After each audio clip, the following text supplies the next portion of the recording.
પેલું હું નહીં કહું, એવડું મોટું જ્ઞાન તમને નહીં કહું. જગતનું અસ્તિત્વ નથી, જગત આયા નથી, સપનું આવ્યું છે, જીવને પાળતો છે, ફલાણું છે, ઢીકણું છે, માઇકમાં બોલી રહ્યો છું એટલે જગત હાલ છે. પણ 3 ભાગમાં છે. એક મનમુખી જગત છે અને ગોટાળો બધો અહીંથી જ થયો. આ મનમુખીનો અર્થ એ થાય છે કે દોષી પણ એ છે, ભૂવો પણ એ છે, દર્દી એ છે, ડોક્ટર એ છે, ગુનેગાર એ છે, જજ એ છે, વકીલ એ છે. એટલે જેટલી વખત એ મનમાં વિચાર કરે, પોતાનો વાંક નહીં કાઢવાનો, બીજાનો વાંક કાઢવાનો, પોતે નિર્દોષ છે એવું પોતે સર્ટિફિકેટ લઈ લેવાનું, પોતે જ્ઞાની છે એવું સર્ટિફિકેટ હાથે લઈ લેવાનું, એ સમૃદ્ધ છે, એ સમજણવાળો છે, આ સર્ટિફિકેટ બધા હાથે લઈ લેવાના. આવા જે લોકો છે એમને મનમુખી કહેવાય છે. અને મનમુખીનો મુખ્ય આધાર અહંકાર છે.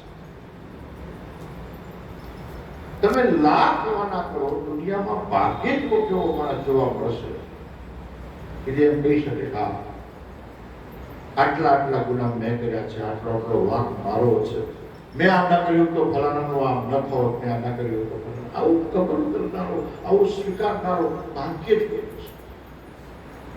એણે આમ ન કર્યું હોત તો હું આમ ના કરું એવા આરોપો કરનારો પ્રત્યેક. આ મનમુખીઓથી આખું જગત હેરાન છે. આ મનમુખીઓથી આખું જગત દુઃખી છે. અહંકારને, પોતાના અહંકારને ઢાંકી અને જે રીતે પ્રગટ કરી રહ્યા છે એનાથી આખું જગત. પ્રત્યેક વહુને મનમુખી હોવાના કારણે એની સાસુના દોષ દેખાય છે અને પ્રત્યેક સાસુ મનમુખી હોવાના કારણે એને વહુના દોષ દેખાય છે. જે દિવસે ઘરમાં સાસુને એમ લાગે કે જે હું ન કરી શકી, જે મારાથી બધા અધૂરા કામો રહી ગયા અને મને એમ લાગતું હતું કે નહીં થઈ શકે, પણ જેદાણા ઘરમાં બહુ આવી છે, અમારે તો વાહ ઘર સ્વર્ગ જેવું થઈ ગયું છે, સમૃદ્ધ થઈ ગયું છે, સુખી થઈ ગયું છે. આવું જે દાડો જે સાસુને લાગે સમજી લેવાનું કે આ ગુરુમુખી છે. તે દાડે નિરાંત દાડો વાહ. વાણી વૈખરી છે,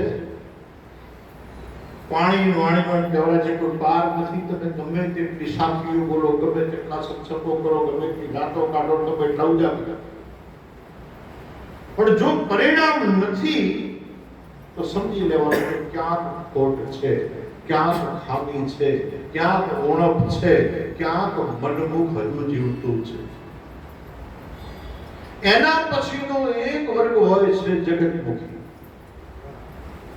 આ જગતમુખીઓને બીજાના ઘરે શું થાય છે, બીજાના દેશમાં શું થાય છે, બીજાના આંગણામાં શું થાય છે, બીજાના સમાજમાં શું થાય છે, બજારમાં શું થાય છે, શેરીમાં મોહલ્લામાં શું થાય છે, કોનો કટિયો કોના કારણે થયો છે, કોના કયા ટકા હેઠે છે. બીજી એક વાત મનમાં કબૂલી લેજો, કોઈ જો જગતમુખી હોય તો જાહેરમાં કબૂલવાની જરૂર નથી. મને ખબર છે કેટલી બહેનોને આવું આવી ગયું છે, કારણ કે અમને ખબર છે કે આપણે જગતમુખીમાં આવીએ છીએ અને સેજ વઢવેડ કોકની થઈ નથી તો ટોળું ભેગું થઈ જાય. જે ટોળું છે ભેગું થયું છે એને પેલા વઢવેડથી કોઈ નાતો નથી. બસ એના કાન સુધી કોકનો કટિયો ભોગવો છે. એ ટોળું જે ભેગું થયું છે તમારે ગોતવા જવાની જરૂર નથી. એ બધા જગતમુખીઓ ભેગા થયા છે અને કોકના ત્યાં કટિયો થાય અને જો તમારો જીવ થાય તો સમજી લેવાનું તમે જગતમુખી છો. એટલે વાતો કરવાથી કશું જો થઈ જતું હોત તો આ બ્રહ્માની જે સૃષ્ટિ બનાવેલી છે, આ મનની બનાવેલી સૃષ્ટિ છે, આ મનનું જે મહામનનું જે વિસ્તરણ થયું છે, એમાંથી જ આ બધા જે પેદા થયા છે, એમાંથી જે જીવ ભાવ પેદા થયો છે. જો વાતોથી દુનિયા ચાલતી હોત તો સૃષ્ટિમાં સાંખ્ય શબ્દ ના હોય, સ્ત્રી પુરુષ ન બનાવવા પડ્યા. એટલે તમે બધાને એક વાત કહું કે વાસ્તવિકતા એ છે કે પ્રસૂતિની પીડા એને થાય કે જેની ઉપડે અને પછી કોઈ એમાં કહેવું ના પડે કે આને પીડા થાય છે, બધાને ખબર પડે. એટલી ભયંકર પ્રખર પીડા હોય કે મોહલ્લાને ઘરને બધાને ખબર પડે. આ જે વાસ્તવિકતા છે એમાં કોઈ વસ્તુ તમે ઢાંકો તો એમ નથી ઢંકાતી, એ પીડાને પણ નથી તમે જેમ ઢાંકી શકતા, એમ જીવ જગતની જે પીડા છે એને પણ તમે નથી ઢાંકી શકતા. અને એના કારણે બધું જોવા છતાં પેલા જાનવરો કરતા તમને લાખ ગણા આગળ અને બુદ્ધિમાની બનાવ્યા હોવા છતાં એક ભેંસની તાકાત તમે જોઈ જોજો, ખીલો ઉખેડી નાખે એટલી બધી તાકાત હોય, પણ કોઈ ભેંસ ખીલો ઉખેડવાની કોશિશ નહીં કરે. એ પોતે બંધાઈ જાય છે, માનસિક રીતે બંધાઈ જાય છે. એને ખબર છે કે આ ખીલો હું ના ઉખેડી શકું, એને ખબર છે કે આ હાકડને હું ના તોડી શકું. એક હાથી જેવડો મોટું મહાન કદાવર પ્રાણી, એક ઉપર બેઠેલો માણસ એક નાના અંકુશથી હણી અને મરજી પડે એવી મજૂરી કરવાવે, મરજી પડે એવા ખેલ કરાવે, ધોમ ધકતા તડકા ચલવરાવે. હાથીને એ વાતની ખબર નથી પડતી. તો એક સમય આવ્યું ને તો અંકુશ હોતો ભાઈ આ બાવત હેઠો નાખી દો, પણ એ વાત એના પર નથી આવતી એટલે બીક પહેરી ગઈ છે.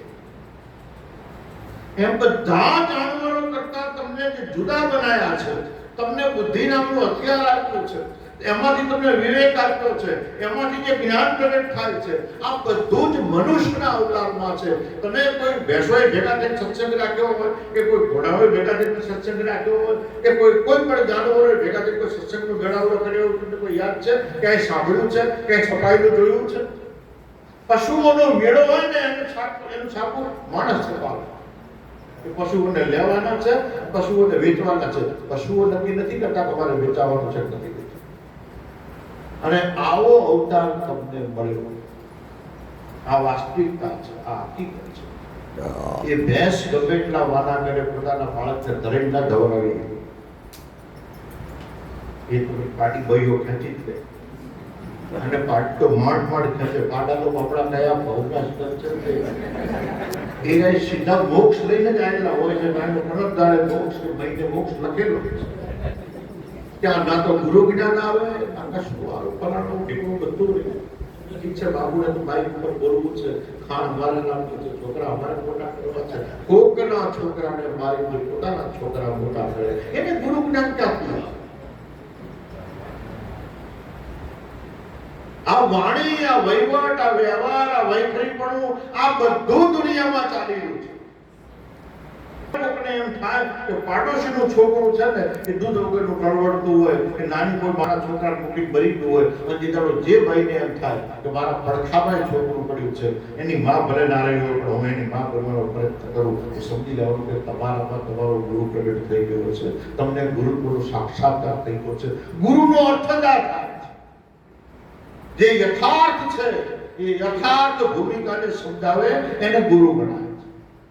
અગમ નિગમની વાતો કરી શકાય પણ એને ધરતી પર ઉતારી ન શકાય. વરસાદ આકાશમાં આટા માર્યા કરે ને, વાદળા આકાશમાં આટા માર્યા કરે અને ખેડૂતને કહી દે કે અમે આવી ગયા, હવે તું વાવી નાખ, અમારી હાજરી પૂરી ગઈ, તો શક્ય નથી. એ આકાશે ચડેલો વરસાદ હોય ધરતી પર જ્યારે વરસે ને ત્યારે આ ધરતી નવફળવી થાય. એમ જ્ઞાન જે છે એ જ્ઞાન તમે જે ઝીલ્યું છે, ગુરુનું જ્ઞાન જે તમે ઝીલ્યું છે, ધરતી જેનું વરસાદને ઝીલે છે, અને એ વરસાદને ઝીલ્યા પછી ધરતીમાં જાત જાતની ભાતની બધી વનસ્પતિ જે ખીલી ઉઠે છે, એમ ગુરુનું જ્ઞાન જે દાડો જે ઝીલે છે એ સંસ્કૃતિ ખીલી ઉઠે છે, એ સમાજ ખીલી ઉઠે છે, એ વ્યક્તિ ખીલી ઉઠે છે, એ માનવ સમૂહ ખીલી.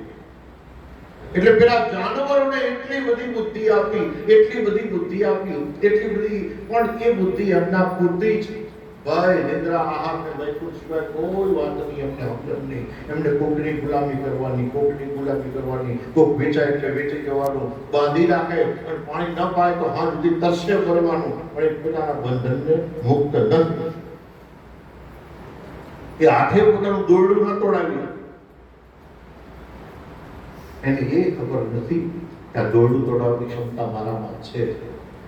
એમ જે જગત ગુરુમુખી જે માણસ બની ચૂક્યો છે, પેલા જાનવર જેવો બની ચૂક્યો છે, એને એ ખબર નથી હું તારું તો એક જ આ બંધનોને બધાને એક ઝાટકે તોડાવી શકું એટલું મારામાં ઉર્જા પહેલેથી મૂકેલી છે.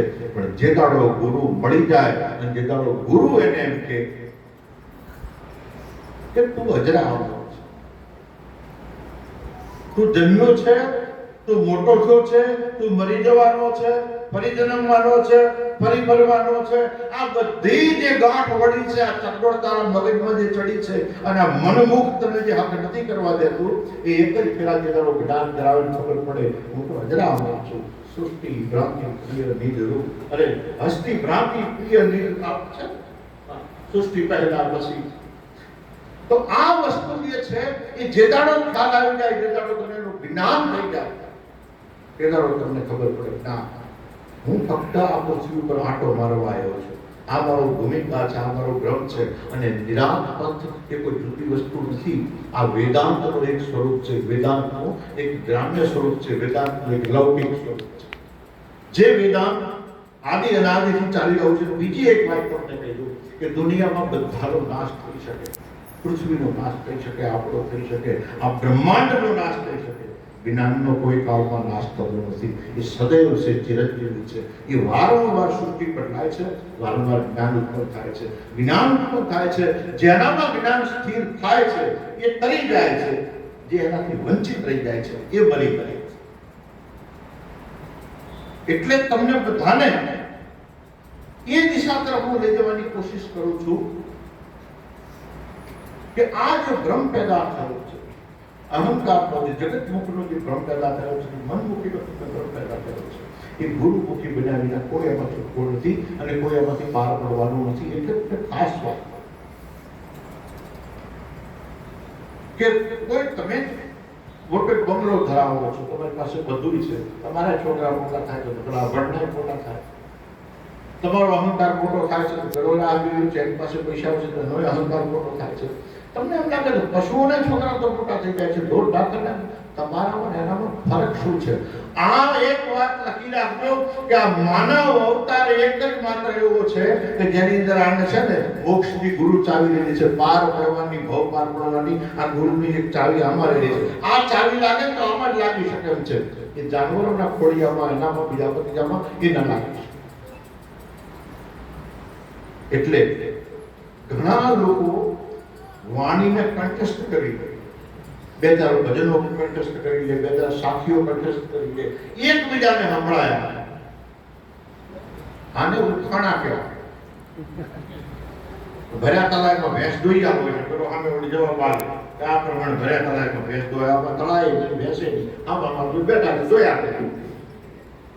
પેલા ઉખાણા કહેવાતા. આ જે વસ્તુ છે નક્કી રાખો કે જે વસ્તુ તમારા જીવનમાં ઉતરી નથી એ ઉખાણું છે. જે વસ્તુ તમારા જીવનમાં ઉતરી ગઈ એ જ્ઞાન છે, એ ગુરુમુખ છે. એટલે મહેન્દ્ર મહારાજ સંપ્રદાયવાદી ન બનતા સનાતનવાદનો એમણે પંથ અપનાવ્યો. સનાતનવાદ અને બધા જ સનાતનના સંતાનો છે. એ વેદાંતિ હોય, નિરાંતવાળા હોય, ફલાણા હોય, કબીરપંથી હોય, જે હોય, જે ઈશ્વરનું અસ્તિત્વ સ્વીકારે છે. અને ઘણા લોકો નથી પણ સ્વીકારતા, કશું હોતું નથી. આ ભગવાન તમને ફલાણું જે નીકળ્યું છે, મોટા ઉપાડે જયારે આમ જ્ઞાનનો જયારે ઉભરો આવ્યો હોય ને ત્યારે નશો ચડી ગયેલો હોય જ્ઞાનનો. પછી દવાખાને દાખલ કરીને આપણે ખબર કાઢવાની છે. શું કીધું ડોક્ટરે? ડોક્ટરે કીધું છે થોડું જોખમ જેવું છે. એટલે આપણે પૂછીએ હવે ભગવાન કરે ખરી તો ના પાડે તો કશું હોય જ નહીં.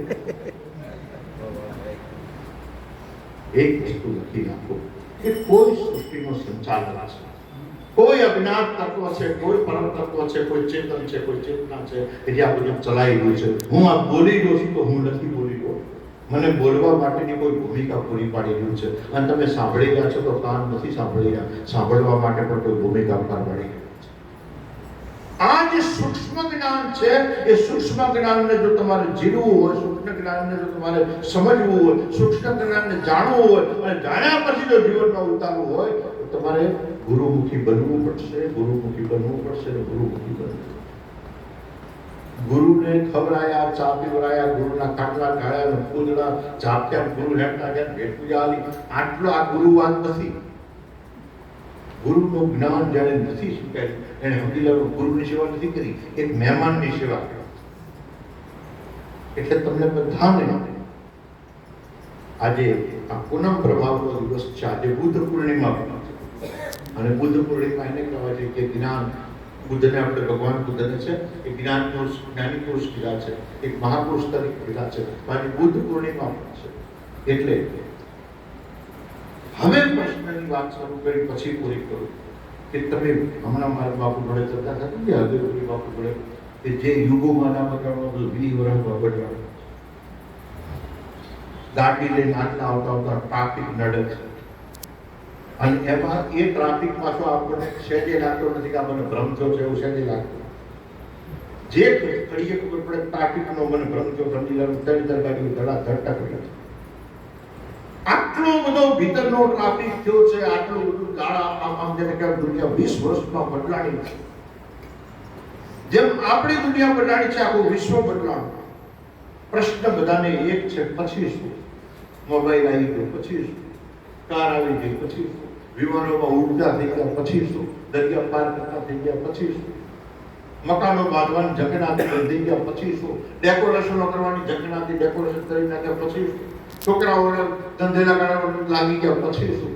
આ બધું કરતા પ્રશ્ન થાય છે પછી શું? અને જ્યાં ભૌતિક તમારી ઈચ્છાઓનો અંત આવી જાય અને ભૌતિકતા જ્યારે તમને સુખ ના આપી શકે, બંગલામાં બેઠા બેઠા તમને એમ લાગવા માટે હું એકલો છું, બંગલામાં બેઠા બેઠા એમ લાગવા માટે મારું કોઈ નથી, બંગલામાં બેઠા બેઠા જો ગામડું યાદ આવે કરે રે કેવા મજૂરી કરતા હતા, ફસલા એ છે ને એ લીમડાના છાંયે ખાટલો ઢાળી ભરી હતા. આવી જ્યારે ઘટનાઓ થવા માટે અને અધૂરપ જીવનમાં દેખાવ થાય ત્યારે અધૂરપને પૂરી કોણ કરી શકે?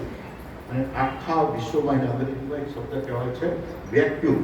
આખા વિશ્વમાં એક આ વેક્યુમ સર્જાય. એ વેક્યુમ એવડું મોટું સર્જાનું છે કે તમે પૈસા સામે દોડો છો, તમે શહેરમાં દોડો છો, છોકરા ભણાવવાના છે પોના કાઢી માવતરથી છૂટા થવાની કોશિશ કરો છો. આ બધા તમે જ્યારે શહેર તરફ છોકરાના ધંધા કરો છો ત્યારે મોટા મોટા એક હાથના કેમેરા લઈ અને ભારતમાં પેલા ગોરિયા લોકો છે, અમેરિકનો છે, સ્વિટ્ઝરલેન્ડનો માણસ છે, હોલેન્ડનો છે, છે, આ બધા લોકો ભારતમાં એ કેમેરા લઈને ફોટા પાડવા આવે છે. શેના પાડવા આવે છે? કોઈને બંગલાના પાડવા આવે છે. બંગલા જેમની પાસે તમારા કરતા 50 વર્ષ પહેલા વધારે સારા બંગલા. એ શેના ફોટા પાડવા આવે છે? એ કેમેરા લઈને ભારતની ભૂમિ પર શું ગોતે છે? એ કયો આ દેશમાં આ એવું તત્વ છે કે જે એમનો બધો વૈભવ મૂકી જેને આમ દામને આમ કહી શકાય અને જેને જીવતું જાગતું સ્વર્ગ કહી શકાય, એ અહીં શું ગોતવા? એમની પાસે બધું જ છે. એમના મનનો ખાલીપો પૂરે કોઈ એમના પાસે આધાર કે તત્વ નથી. એ તત્વની તપાસ કરવા ભારતની ભૂમિ પર એ કેમેરા લઈને રખડે છે. એ દૂર દરાજ સુધી જાય છે. એ બધે જોવે છે કે કોઈ એવો ગુરુ જડી જાય, કોઈ એવો વિદ્વાન પુરુષ જડી જાય, કોઈ એવો મહાપુરુષ જડી જાય કે જેના કારણે મારામાં જે ખાલીપો સર્જાણો છે ને એ ખાલીપો ભરાઈ જાય. મને સુખ લાગે, મને મારા બંગલામાં ઊંઘ આવે, મને પ્રાણો લાગે, ઢીકણું લાગે. અને એટલે રાજ દરબારમાં એક રાજ્યમાં એક મહાત્માજી આવ્યા. ગામ ઝાંપે, નગરના ઝાંપે મહાત્માજી આવ્યા. મહાત્માજી ધોણી ટકાઈ ધીમે ધીમે બધા જવા પડ્યા. પહેલા નવરી બજાર જાય, પછી એ પ્રચાર કરે બહુ ઝઘડા છે, ફલાણું છે, ઢીકણું છે, પણ ધીમે ધીમે વસ્તી વધવા માંડી. અને પછી સમજી લેવાનું જ્યાં બહેનો જાય છે તો પછી ઝઘડો હોય તો નાખી જ ના હોય, વ્યાપાર જવા જોઈએ પછી તો ઝઘડો થઈ જાય, ચૂડેલ મારતા હોય, ફલાણું હોય, ઢીકણું હોય, ચાલ્યા જ ના રહે. પછી એને રોકવા પડે. પેલા મહાત્માના ત્યાં એટલો મોટો ઢગલો થઈ ગયો. નગરમાં ચર્ચા થઈ, મોટા મોટા ખેડૂતો ગયા, નગર શેઠ ગયા. નગર શેઠ ગયા છે એવા સમાચાર રાજાને મળ્યા. બહુ નગર શેઠ મહાત્માની પાસે રાજાને જવું પડે. આપણે તો એક બીજી ટેવ છે, મોટો માણસ જાય પછી બધાને જવાની ટેવ છે. આને નકલ કહેવાય, તમે અકલ નથી કહેવાય.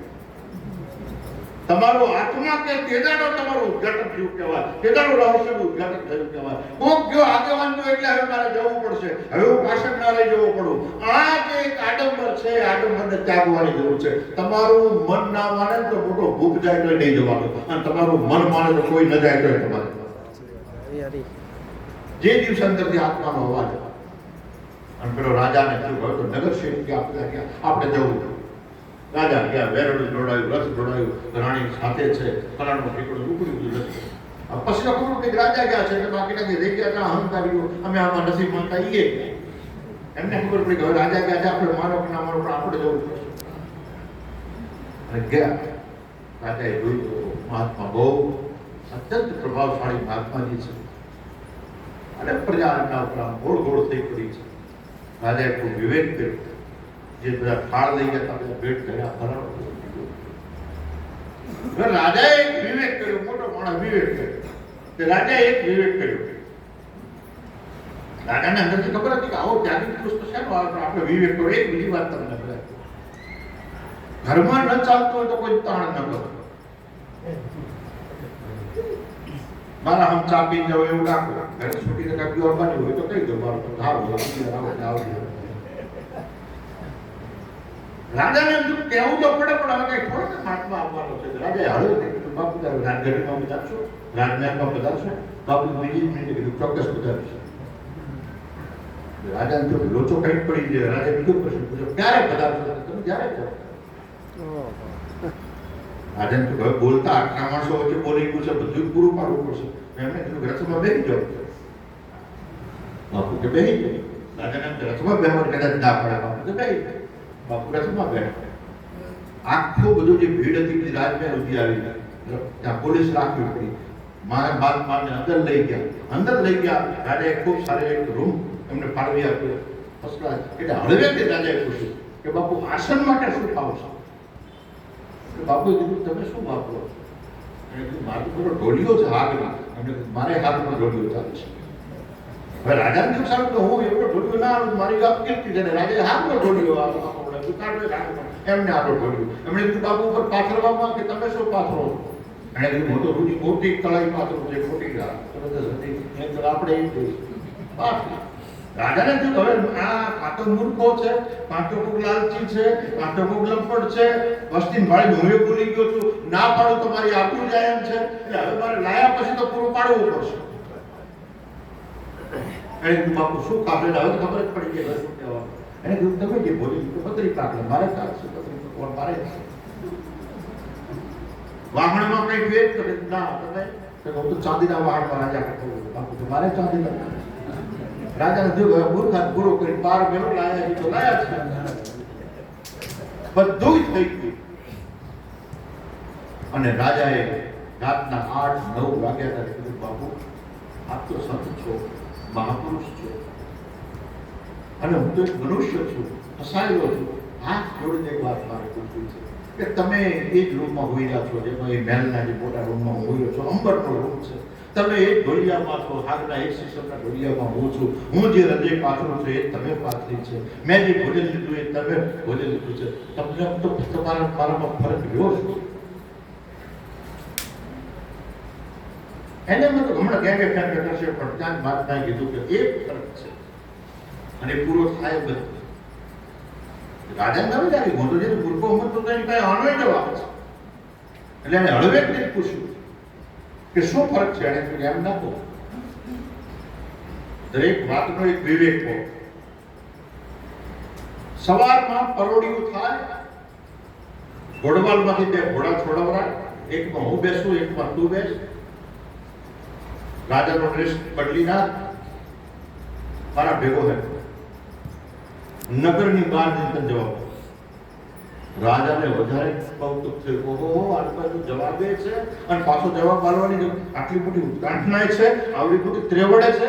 રાજાને અપકરો જો હું જેને મૂર્ખ કરતો હતો એમ તો નવું વાત પ્રગટ થઈ છે. રાજાએ પરોડી 2 ઘોડા છોડાવ્યા, 2 ઉપર 2 બેઠા. રાજાએ સામાન્ય માણસનો ડ્રેસ ધારણ કર્યો અને 2 ઘોડા લઈને ધીમે ધીમે ધીમે સૂર્યના ડૂબવા માંડ્યા. ગૌ 2 ગૌ 3 ગૌનો પથ્થર કાપી નાખ્યો. રાજાએ કીધું બાપુ જવાબ એને કીધું આગળ હે. વળી પાછા રાજા થોડો આગળ હેડે, બાપુ જવાબ આગળ હે. રાજાને થયું હા છે તો પાકો પૂરકો, આના પાસે જવાબ ભલે હોય ના હોય પણ આ મારી પદ્ધતિ કરાવશે. હળવેકથી રાજાનું મગજ છટક્યું. એણે કીધું બાપુ તમારે બધાને ઠીક છે, નાવા નીચોવા કઈ નથી, હું તો એક આખા રાજ્યનો ધણી છું અને મારે તો હવે મારા રજવાડાની હદ પૂરી થવા આવી. બહાર મને કોઈ ભારત મારી ફજેતી થાય, મારું રાજ્ય પૂરું થવા આવ્યું, મારી હદના સીમાડા આવી ગયા, હવે તો જવાબ આવો. એને કીધું તારે હદ છે, મારે કોઈ હદ નથી, હું એનો દાસ છું. હદ તારે હોય, હદ મારે ના હોય, પણ તું હદમાં તો હદમાં જ્યાં સુધી છો તો એક હદ તમારે નિશ્ચિત કરવી પડશે, અને હદ જો તમારે નિશ્ચિત કરવી પડશે તો હદ તમારું ગુરુમુખી જે તમારું ગુરુ જ્ઞાન છે એ હદ તમારું ગુરુ જ્ઞાન નક્કી કરશે. નક્કી તમારી હદ તો રોજ તમે હાથે હાથે પાછા મનમુખી પોતાની હદ ખેર નહીં નાખે દેતા. એમ વિચાર કરે કાટલા ઉઠી તો વિચાર આગળ ખાવું છે, હાથે હાથે હદને આગળ કરી આવે. હંસા હદરે મેલો તો શંકરદાસને બહુ અદભુત ગીત છે. હંસા હદરે મેલો તો હરી મળે, હદમાં રહીને હરીને પમાય મારા વીરા, માથા રે મેલો તો પાવો પડે, અને કૂડ કપટ કાઢો તો ભક્તિ થાય મારા વીરા, હદરે મેલો તો હરી મળે. એક વખત તમે છે ને વાતે વાતે ઘરમાં હદ મૂકી દો છો. દીકરી કંઈક બોલે, દીકરો કંઈક બોલે, મા બાપ કંઈક બોલે, સાસુ સસરા કંઈક બોલે, ફલાણું થાય, 5-5 મિનિટે હદ મૂકી દો છો. એક વખત ભીતરની હદને મૂકો, તમને ખબર પડે હરી કેવો મળે છે અને ક્યાં પ્રગટ થાય છે. હદને મૂકો તો હરી મળે. એટલે તમને બધાને એક વાત કહું છું કે જ્ઞાનની કોઈ હદ નથી અને ગુરુ જ્ઞાનની કોઈ. એક વખતે એમાં ડૂબકી મારો, જોખમ ભર્યો જહાજ અમારો, नाविक पहुंचाए नीर, करनी कांटो जो कोई बतावे, वही हमारो पीर पहुंचा दे भवदरी आगे थी. आ एक वखत नाव में बेहो. आ निरांतनी नाव छे. आ भले तमारू नाव जोखमथी भरेલું છે, નિરાંતની નાવ જોખમથી ભરેલી નથી. એક વખત એમાં બેસો અને તરાપામાં નાવમાં એક ફરક છે. તરે તો તરાપો જ ફરક અને નાવ તરે. તરાપો પોતાના નિર્ધારિત સ્થાન ઉધી ન પહોંચે કે જેમણા પાણી હલેચા મારે ને એમણે એને જવું પડે. એટલે દરિયામાં જવાની કોશિશ કરે, દરિયો પથરાવાનો ફેંકે, પથરો વળી પાછો દરિયામાં ફેંકે, એક તૂટીને છીનભીન થઈ જાય, પણ ના તો પથરાનો થાય ના દરિયાનો થાય. તરાપો તર્યા કરે પણ તરાપો પહોંચે નહીં. નાવનો નિયમ છે એટલા માટે છે કે ઘાટ છે. એક વખત નાવમાં બેહો, નાવ પોતાના કિનારે પહોંચાડે અને આમાં પાણી પણ જો કોઈ પાર પાડે તો નાવ પાર પાડે. આ ના સંસારનો દરિયો ગમે એટલા મોજાઓથી સંકલ્પ વિકલ્પના મોજાઓથી ઉછળતો હોય, પણ જો એક વખત આ નાવમાં બેસો, જેને તમે જે નાવને ધારી છે, જેને તમે સંકલ્પિત કરી છે, એ નિરાંતની નાવમાં બેસો, પાર પાડવાની ક્ષમતા નાવિકમાં અને નાવમાં છે. આ સનાતન નાવ છે, એનો ખેવૈયો તમારો ગુરુ મહારાજ છે. ગમે એવો સંસારનો મોટો ગુરુ હવ્યમાં ભવ દરિયો સલાકા મારતો હોય, પણ તમને દરિયામાંથી પાર પાડે, તો આ નિરાંતની નાવ પાર પાડે. એક વખત ગુરુ મહારાજનું નામ લઈ એ નાવમાં ચડી જાઓ અને પછી બધું એના હાથમાં હોપી દો. અબ સौंप दिया इस जीवन का सब भार तुम्हारे हाथों में है, जीत तुम्हारे हाथों में, ये हार तुम्हारे हाथों में, मुझ में तुझ में भेद यही, मैं नर हूँ तुम नारायण हो, संसार तुम्हारे हाथों, मैं हूँ संसार के हाथों में, ये संसार तुम्हारे हाथों में. एक वखत संसाરના આ બધા જે કપડા રાખ્યા છે તમે એક વખત નિરાંતની નાવ રહી અને ગુરુ મહારાજ જે કહેવાયો છે એના પર ભરોસો મૂકી અને એક વખત નીકળી પડો, ભવપાર પહોંચી જશો.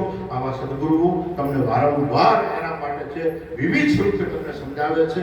આજે દુનિયા જુઓ કે દુનિયા જ્યારે આજે ભૌતિકતામાં પડી છે, ભારતની ભૂમિની પવિત્રતાનો જુઓ કે રાજ છે, તો હરિનામ માટે, જ્ઞાન માટે, સંશોધન માટે, અને હું કોણ છું, હું કેમ છું, હું ક્યાંથી આવ્યો છું, હું ક્યાં જવાનો છું, આ આજે પણ સંશોધનમાં ક્યાં કરે છે. ભૌતિકતાના ફિઝિક્સના સંશોધનો જે અટકી પડશે ને તે ચાલો નિરાંતના સંશોધનો માટે દુનિયામાં સાયન્સને પર ફરક પડશે. આ વાત હજારો વર્ષ પહેલા મારો ગુરુ મહારાજ કરી ગયો છે. આ બધો વિષય તમારા પાસે, તમારા સંતાનો પાસે આવવાનો છે.